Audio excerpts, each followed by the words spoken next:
Well, the Scott Joplin State Historic Site, as it stands now, is part of the Missouri Department of Natural Resources Parks and Historic Site System. It's dedicated to the life and work of Scott Joplin as interpreted from around the period of 1902, which is the time that we can actually document that Joplin lived at that house. And basically, structurally, it's just a little brick row house, typical St. Louis architectural style, with a brick commercial building next door dedicated to the performance of ragtime music and other native art forms. How did it come about?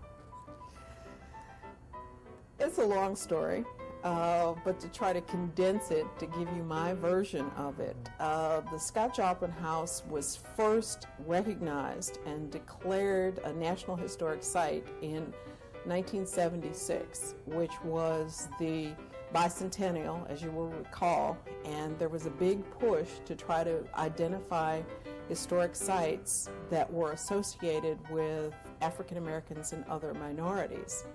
So the Department of Interior, which is the part of the federal government which deals with historic designation, actually sent out a team, and they identified 2658 Delmar as being one of the few extant residences, buildings associated with Scott Joplin.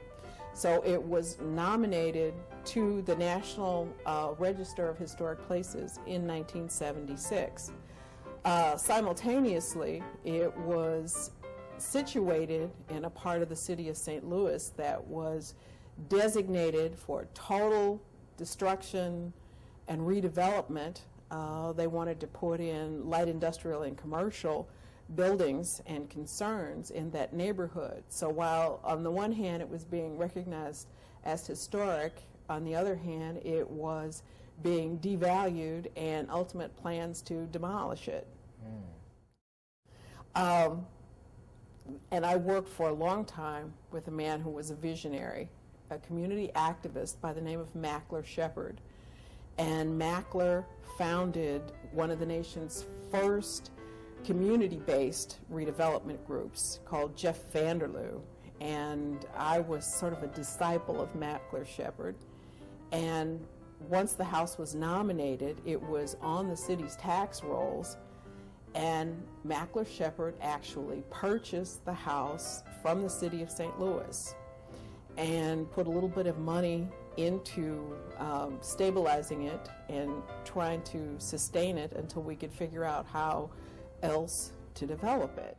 And during that time, I was actually teaching film, believe it or not. Oh. Jeff Vanderloo had a not-for-profit communications school for neighborhood kids, and I was actually the film instructor at that time. But I made the mistake of going to New York to a film festival, and I came back and the whole Scott Joplin House file was on my desk. Maclear said, "Here, see what you can do with that." So that's how I got started. I spent from about 1984 till 1994 working on it, trying to restore it. First, through Jeff Vanderloo, there was a grant from the National Trust for Historic Preservation to come up with a way to develop it. So I worked on that grant, and one of the things that was developed under the National Trust grant was the plan to have it become part of the state historic site system.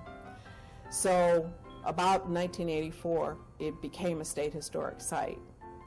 And since nobody else knew anything about it, once the state of Missouri took it as part of the state site system, they had to take me along with it because I was the only one who knew anything about it.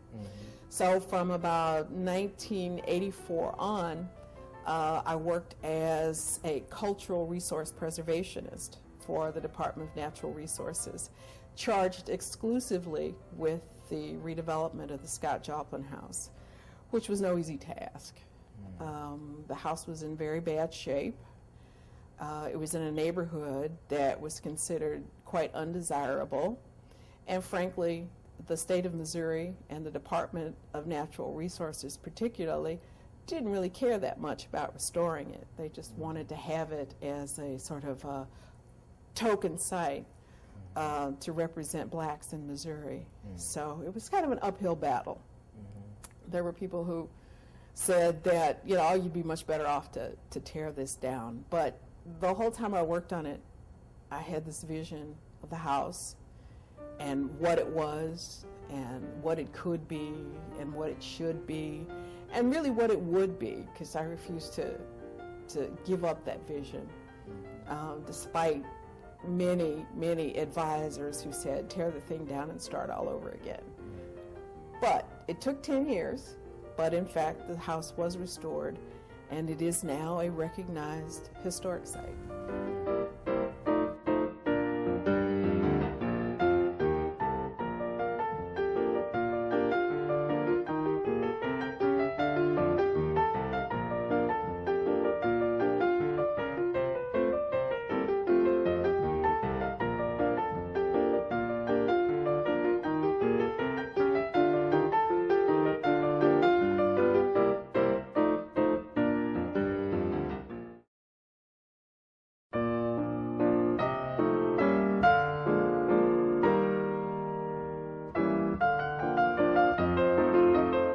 I would say that emotionally, I'm still involved, but day-to-day practicality, the state of Missouri is kind of schizophrenic when it comes to its own artists, particularly minority artists. And it just reached a point where I could not make the compromises and do the things necessary to continue to work there. There was a lot of racial disharmony, a lot of racial disrespect. The Department of Natural Resources, for most of the time that I worked there, had me, one African American, in a position above the level of maintenance. Ultimately, there was another person hired who was a ranger, but I was the only African American. I represented really the only urban perspective, and I was a woman to boot. So it just became too difficult to continue to try to work through that kind of, I don't know, systemic passive aggression that I was constantly met with. At times there was overt and direct discrimination, things like having my payment stopped on my paycheck, that kind of thing happened. But for the most part, it was just a kind of benign neglect and a have a nice day kind of discrimination.